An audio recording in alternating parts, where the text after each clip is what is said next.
All right. So, in news this morning, after yesterday, Obama rounded up his visit to East Africa, and the Global Entrepreneurship Summit started in Kenya yesterday, you know, after he flagged off the summit, right? So we have entrepreneurs from different regions, entertainment, the health sector, the maritime, whatever sector, they all came together to, they're meeting in Kenya now, and yeah, they're looking at ways to further their trade and what they're doing. Now, we're looking at students, right? You don't have to be, you don't have to wait until you come out of school to start making money, right? Yeah, you had some tips on bloggers around. So we're looking at an entertainment, being an entrepreneur in school and being an entertainer. How possible is it? Can you make money while in school? Now, I am not a virtuoso when it comes to that, so we'll need your calls to drive this segment, right? You can call in, please do call in, entertainment and entrepreneurship, right? The numbers to call in 08091222283, 84, 85, and 86, also 0814 0000 and 284. Okay, so guys, take it up. Yeah. I'd use myself as a case study in this situation. Now, while in film school, I did a lot of performance and a lot of acting, and I was still able to balance it with my education. You know, I was studying something different from what I was doing.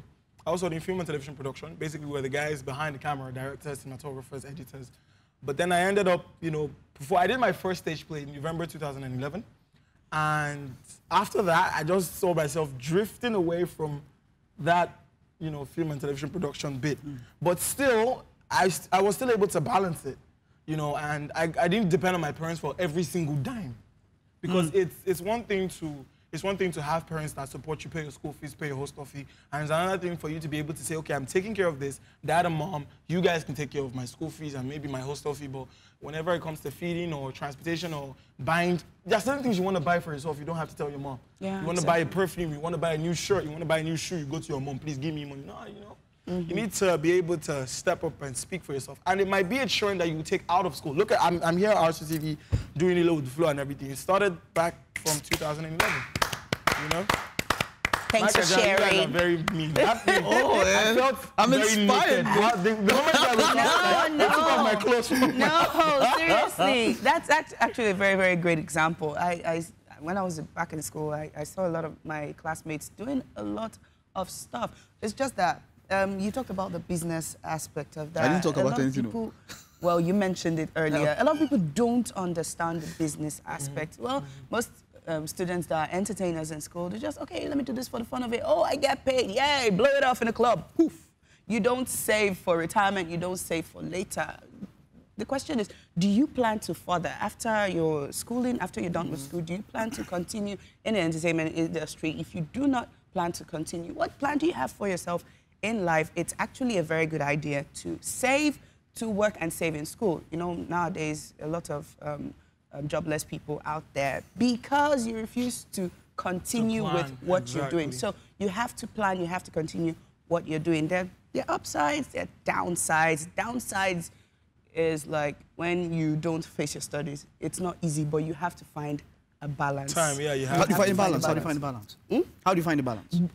Studies, if you're talking about studies, and then well, personally, I was involved in some productions while in school, and we had to travel. So the best balance you can give to yourself, especially when you cannot help the situation, is when you get back, read. Like, try to catch up as much as possible, because you're not going to have time or going to have extra time or extra space, or you're not going to have any extra opportunity. You just have to do it overnight. Maybe as, like, on the trips, I take my books with me. Okay. So I get to read on a road trip. Yeah, you read on a road trip, read online.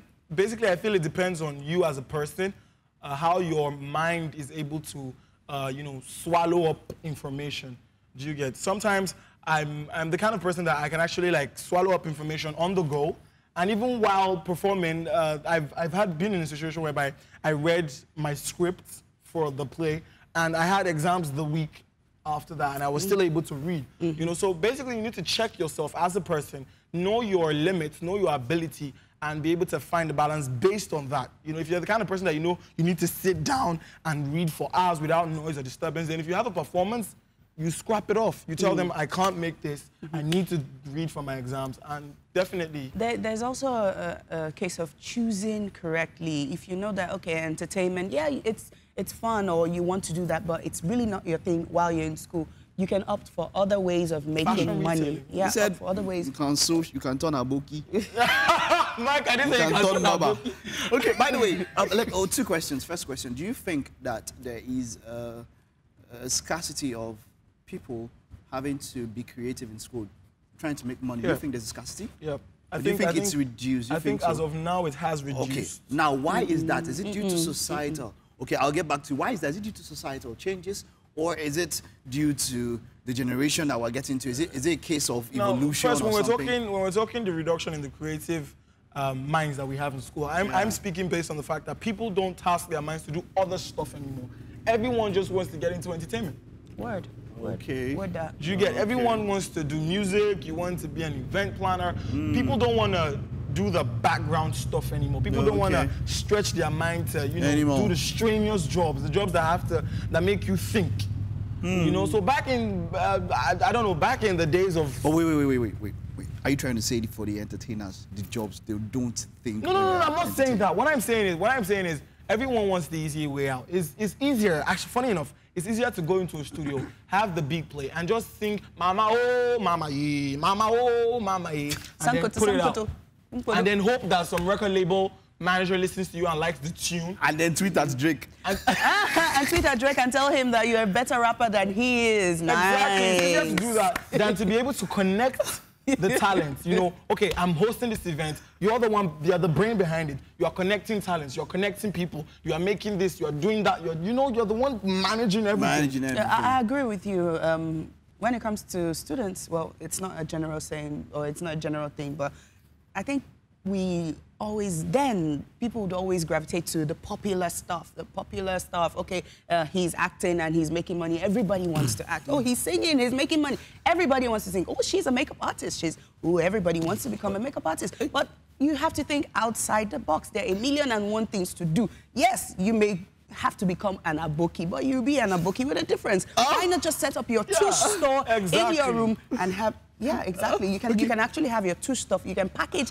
That's why they say repackage. You repackage your business, and I was aboki means friend, but I'm actually talking about a trader. You're selling your wares, you're selling your food stuff. A lot of students do that. My roommates benefited from frying chin-chin. I'm going to throw this to you. Frying chin-chin? I'm going to throw this to Mike. And believe me, she made a whole lot of money. Depending on the packaging. Cake and all that. She did proper packaging. She had a label and all that. It was very, very touch. So I don't see anything as menial. You can actually clean. You can wash other people's clothes. There are a lot of things you can do as a student to make money, not calling your parents and telling them, oh, daddy, I need money for stuff. And for those of you that maybe you become a married couple, when you get into school, you have to support yourself. Exactly, you have to support yourself and your girlfriend. You guys should to start a business together. Selling flowers for Valentine's Day and wedding. More. Okay, fine. Well, okay, basically this goes to you, Mike. Okay, we have a call. Yep. We have Derek from Jos. Hello, Derek. Good morning, guys. Hi, Derek. Good morning, Derek. Yeah, good morning. Good morning. I love your discussion. Yay, thank you. Okay, go ahead. What do you have to add? Yeah, concerning what you're discussing, I think a student can still have a business to do. You know, it all depends on the background that you come from. You know, some of the students actually have to struggle on their own to maybe make ends meet and pay their school fees and stuff like that. Yeah, so it depends on the background that someone is coming from. So it's not a bad idea. So it all depends, though, like I said. Some of the students who are getting a lot of support from their parents, you know, they can settle down for their studies. You know, they can concentrate on their studies. So for the fact that someone is into school and doing business, you know, it's very difficult to mix it up, actually. But sometimes you can still do that. It all depends. Someone can still cope up with that, you know. All right. Yeah. All right. Derek, I have a question for you. Sorry? I have a question for you. Question? Yeah, you sound like someone who's out of school. No, actually, yeah. Okay, I'm not out of school. Oh, yeah, I was once wearing that shoe. That's why I'm contributing. No. I said you sound like someone who's graduated. You're a graduate right now, right? Yeah, actually, Good. yeah. I should call you Mr. Derek then. So back in school, did you go into any form of business, Mr. Derek? Yeah, I did, but it was, let me say, it was just casual. You know, sometimes I do have to go and check my business and see how stocks are going, and then come back to school. What were you doing? What were you doing, real quick? Yeah, I was doing some reselling of fashion, things like that. And you were able to balance it? Okay. I was able to balance, of course. All right. Because I was standing alone, so I have to struggle. I have to just struggle and make ends meet to be able to pay my fees and stuff like that. All right. Wow, really nice. Right. Thank you very much, Thank you very much, Derek. Bye-bye. Yeah. All right. You're welcome. Thank you. Well, I agree with what Derek said. Well, it depends on the background, it's but it's not challenging. totally dependent on the background. I still think that Nigerian students generally, they should have a business sense.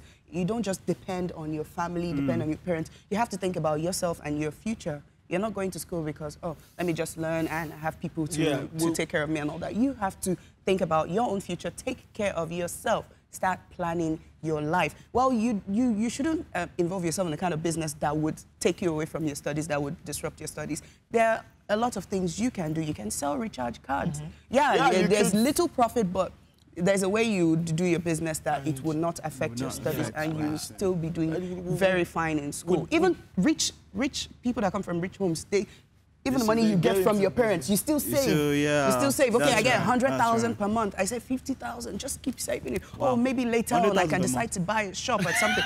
It's just an example. Why does he have that look? Okay, we have an call. Hello, Yvonne. Hello, good morning. Good morning. How you doing? Yeah, I want to contribute to the discussion. Go ahead. Yeah. Combining entrepreneurship in school with studies doesn't really work out for some people. Some people don't really have the capability to combine both their studies and any other business at the same time. That's why most of them at the end of the day, they end up dropping out of school. You understand what I'm saying? Yeah. So the best thing is, if you know your capability, is either you concentrate on your studies, or if you know you can combine the two, it's good too at the same time. But you don't allow entrepreneurship to deprive you of your main aim of going to school. Did entrepreneurship deprive you of your main aim while you were in school? I did not do any because I did not have any reason to go into entrepreneurship. I was very okay as a student. In fact, I was a rich student. But I noticed that Yvonne Nelson. I noticed that some students, while trying to meet up, they fell along the roadside. They couldn't complete their studies, or they left school with very poor grades. Okay. So I wouldn't advise entrepreneur and studying at the same time. But if you are able, if you have the ability to cope, to combine the two, it's a very good idea. Thank you very much. Thank you very much. Thank you very much, Yvonne. Okay, on Yvonne's note, we have to come to the end. There's so much you guys have given them from your fountain of knowledge. Oh, please. It was great having to talk to both of you. Okay. He just, please, I think Mwah.